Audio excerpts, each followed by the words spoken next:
Hotel भाग्यश्रीचा पुढाकार. मुंबई आंदोलनाला नागेश मडके यांचा जेवणाचा हातभार.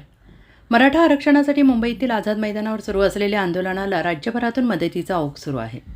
धाराशिव शहरातील हॉटेल भाग्यश्रीचे मालक नागेश मडके यांनी आंदोलनकर्त्या मराठा बांधवांसाठी जेवणाची व्यवस्था करून ते मुंबईला पाठवले आहे.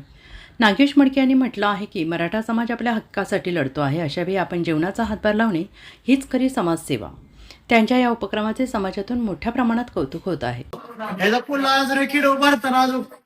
जय महाराष्ट्र, लाख मराठा, कोट मराठा. नमस्कार मित्रांनो, मी हॉटेल भाग्यश्री सर्व्हिस सर्वा आपले धाराशिव मधनं डायरेक्ट आपण हत्ती घेऊन मराठा बांधवासाठी डायरेक्ट मुंबईच्या दिशेने निघायला लागलो. डायरेक्ट हत्ती भरून घेऊन बिस्लेरीचा, आणि आमच्या भावाला फोन लावल्या डायरेक्ट गोडाऊन उघडून डायरेक्ट बिस्लेरी हत्तीच भरायला लावला आपण. त्याच्यामुळं तुम्ही लढा, आम्ही तुमच्या पाठीशी येऊ. दादा, जवळ आपल्याला मराठा आरक्षण भेटत नाही तोवर तुम्ही तिथून उठणार का? जितकं का आपल्याला कमी पडेल तितकं आम्ही आणून द्यायला तयार आहोत. लाख मराठा, कोट मराठा.